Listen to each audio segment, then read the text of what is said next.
Welcome to the Clarksville Now candidate interviews for the December 2025 election. I'm Editor-in-Chief Chris Smith, and today we're talking to candidate for U.S. Congress District 7, Matt Van Epps. Hey, Chris, thank you so much. Thanks for having me. I'm really excited to be here. Appreciate it a lot. So I want to talk a little bit first about your qualifications to run for Congress. Can you tell us a little bit about your history and why you decided to run for the seat? Absolutely. First, it's Veterans Day. And I just want to say thanks to all the veterans that served. Just so proud of all my fellow veterans. And that's really a big story on my background as well. West Point grad, went on to serve as an Apache attack helicopter pilot, and then served in the 160th Special Operations Aviation Regiment, lived right here in Clarksville and served with the 160th for 5 years. But service for me started, and learning about service started before that. My dad was an infantryman in Vietnam. He was drafted in 1965 and served as an infantryman in 1966 and 67. My brother is also a West Point grad. He's currently serving the active duty Army. And so we have a family of service, and that has really informed my background and how I operate. And I'm so proud of that, and so thankful for my family's service and for all the veterans that are serving out there today. And, when we talk about qualifications and background, I do think it is the well-rounded background that makes me well-suited for this seat to be a leader and build teams, which is really important to me. A background in special operations, small business, state government, still serving in the National Guard today. And we took that background in the primary and we tried to build a really broad coalition. And I was honored to have over 40 local endorsements from county mayor to highway superintendent to everything in between. And that was really humbling. And then we built on that with endorsements from Congressman Mark Green, Jim Jordan, Mike Herodopoulos, Governor Lee, and then President Trump. And it was a really humbling outpouring of support. And I think it goes to the coalition that we've tried to build and taking the well-rounded background in the coalition forward to go and lead and build teams in office. And I'm really excited to do that from day one. Yeah. And you worked for a little while in the Lee administration, correct? I did. Can you tell us a little bit about your role there? Sure. Yeah, I did. I served as Deputy Chief Operating Officer for 3 years. And in that role was supporting the 23 departments and agencies as an operational type of expert, and working with those agencies to ensure they met their annual goals and requirements, and assigned to some different projects. One of the things I was most proud of in that time was building something called the Governor's Veteran Fellowship Program. And so built a coalition of folks inside and outside of state government. And it resulted in a 12-month fellowship program that brought folks here out of Fort Campbell started off in the 160th where I served at, and then 5th Special Forces Group, and most recently added the 101st Airborne Division. It brings those folks into a 12-month fellowship where they learn about all 23 departments and agencies, get really great training, and then ultimately end up as a leader after those 12 months in one of the agencies. Really proud of that. And then most recently served as Commissioner of the Tennessee Department of General Services, which was just an amazing team. That's what I stepped down from to launch the campaign back in June. But kind of like federal GSA, very internally focused on the 22 other departments and agencies. We said it was the engine that drove state government. I like to say it was a helicopter engine as a helicopter pilot. But driving government efficiency, doing different teams with procurement, real estate, vehicles, document solutions, and several other things too. But loved being on that team and leading that team. Yeah. Cool. So let's talk about some of the issues in the race. Sure. Congress's sort of historic failure to act on immigration reform seems to have come to a head, seen recently with ICE raids and the protests against them. What are your priorities when it comes to immigration, and what do you think it will take to reach some sort of compromise or solution? Yeah. I think like many Americans, I believe in the American dream. And I think the American dream starts with law and order.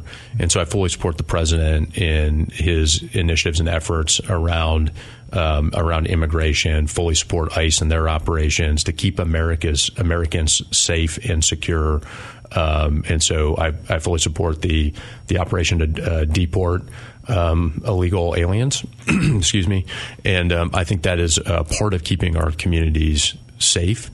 And I believe in legal immigration and coming in the right way and being in line and going through the process. as a country that supports law and order, that we've got to keep our borders secure, and we've got to work to execute those objectives that the president has outlined and fully support those. Okay. On healthcare, are you satisfied with the current situation that we're in with healthcare? Do you see ways to improve the situation that a lot of Americans are facing? Yeah, I think healthcare has got to be about patients and families. I think first and foremost, I think that is so incredibly important. I think we've got to work really hard to decrease the cost of living, to include decreasing the cost of healthcare, prescription drug costs. I mean, you name it, we've got to work to do that. I think one of the things I've talked about quite a bit on the campaign trail is full transparency in both cost and quality. And I think when we can get to that point, we let the private sector, we let the market really drive effects, and that's increased competition to drive down cost, increased quality and access. And a great example for the private sector being involved is right here in Clarksville with 2 new hospitals coming in. That is a market-driven decision. And when government gets out of the way, those hospitals are able to come in and will have the effect of increasing access. That competition will drive down cost, and I think will be really good for the community and the region as well. Okay. And then more locally, if you talk about, Clarksville's growing very fast, and I-24 has been sort of in need of some improvements all the way from the state line to Nashville. Yeah. Can you talk about what you would do to make that happen, if you have thoughts on how to get more funding to Clarksville for projects like that? We will fully fight for federal resources for I-24. Mm-hmm. That is incredibly important. As you mentioned, Clarksville is growing really fast. I think Montgomery County is the fastest growing county in the state, and that growth, we've got to ensure that I-24 has the right resources to be able to expand I-24 through the Choice Lanes program that's going to start next year in 2026. But from mile marker 12 to mile marker 12, we need those federal resources to go from mile marker 12 to exit 40 and to fight for that. One of the things, I think a really strong relationship with Tennessee state government is important. One of the things that the General Assembly did was fund TDOT with the recurring dollars for the first time, and that's a step in the right direction to help get these road projects funded.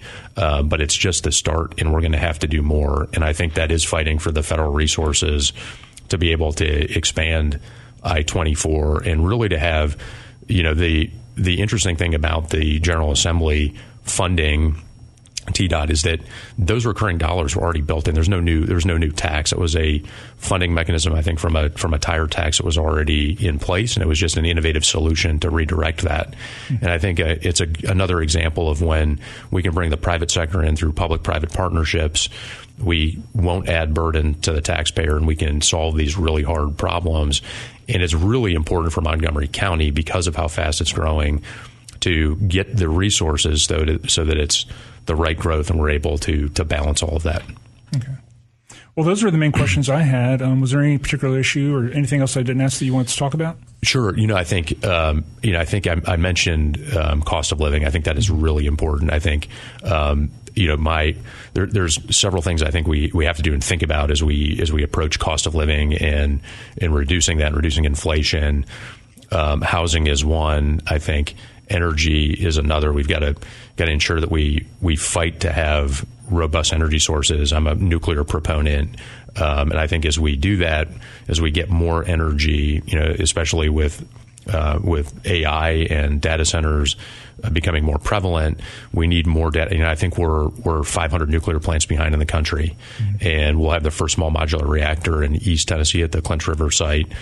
2032 is when that'll be online, and that'll serve as a blueprint both for future jobs. It'll serve as a blueprint for how to finance those type of small modular reactors, and that'll have impacts across our district, and that's something that we should take a look at, and I will be paying very close attention to.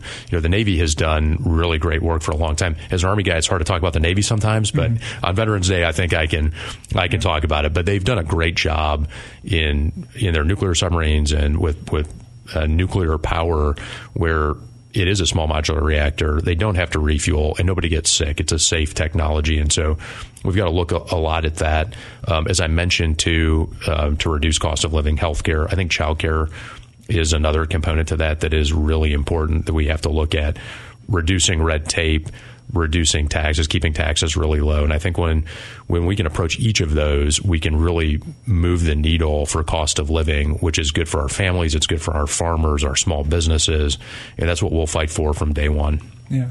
On the energy front, you spoke about the TVA. How do you feel about TVA's conversion of the coal-fired plant in Cumberland City, converting it to gas and also relying on some solar elements, sort of diversifying from coal into other energy sources? Yeah, Chris, I think when I think about energy, I just mentioned nuclear, but it really is about unleashing all American energy and having those diverse, different energy sources. It takes a while to get nuclear online, and there's some safety protocols and things that have to get stepped through for that, especially in these new small modular reactors.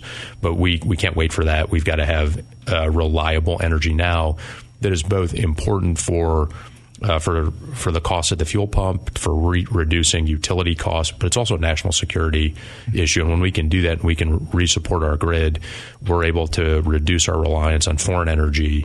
And I think that is critically important. Yeah. Well, thank you so much for joining us today, Matt, and thank you for stepping up as a community leader for District 7 and across Tennessee. Thanks, Chris. And a reminder that Election Day is on December 2nd. Early voting begins on November 12th, so be sure to vote.